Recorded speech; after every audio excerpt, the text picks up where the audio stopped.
So what do we have here? We have tired myself, same evening, same happy t-shirt,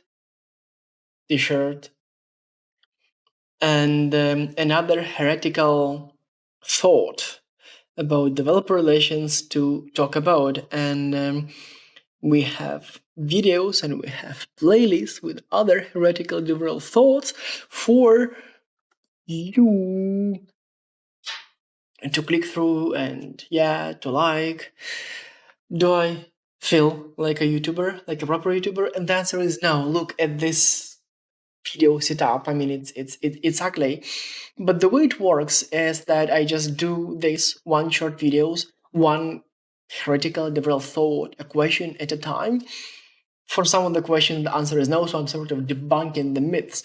And for some of the questions, we do a deep dive, and we have a plan to talk about more complex question and sort of less theoretical and less fun, as in how to hire a developer advocate, or when does a company need a developer advocate, and do companies need a developer advocate?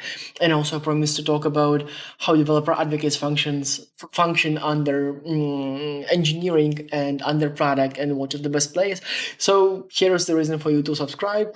I'm a YouTuber. I'm asking people to do things they don't want to do live.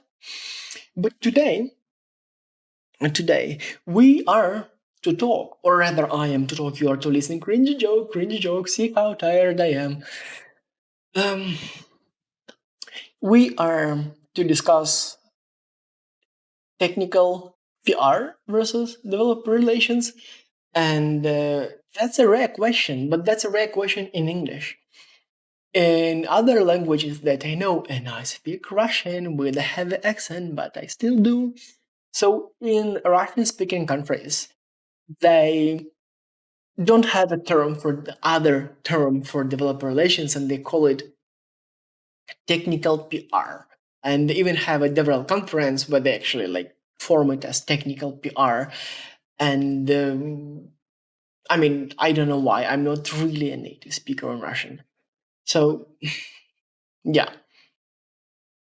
But let's take a step back from that language and that market and think about PR and DevRel and how do they relate. Well, public relations or developer relations. If we are talking to developers who are publicly available or like outside of the company, so it sort of correlates. And what is the opposite of public developer relations or public relations? Well, that's internal relations, right? And internal developer relations is a thing. I also should make a video about that. Yes. And also, there's a country that is called Lithuania. I also speak that language, and I spoke to them, and I've been to a conference, and they were actually talking about developer relations from HR terms, and it also makes sense. And we will also make video about it. Here we go. 3 minutes, 33 seconds. I haven't even started speaking on the topic. Shall I actually publish this video? I mean, if it's not good, don't dislike it.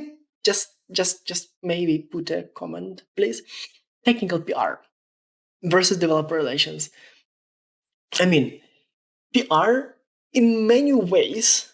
PR is a one-way road.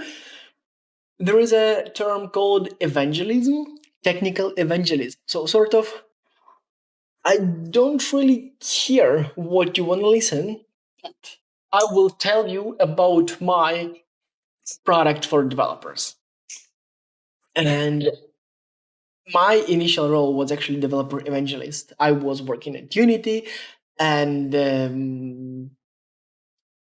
job tasks were actually like to just talk to everybody about you, to tell everyone how awesome is Unity. And I was really passionate about it, so I thought it was very honest. And with time, I also developed. And again, it was long ago. The whole DevRel thing was very young, and I didn't know to learn from. And hopefully wiser right now. And I trust in relations more than evangelism. And also, recently, until very, very recently at Unity, they were still calling their developer advocates evangelists. So now they're creator advocates. And I think it makes a lot of sense. And yeah, so hey, for my colleagues and ex colleagues, and relations is important, advocacy is important. It's a two-way connection. Evangelism or PR is sort of in most ways one-way connection. So here we go, and this can be the end of the video, I guess, right?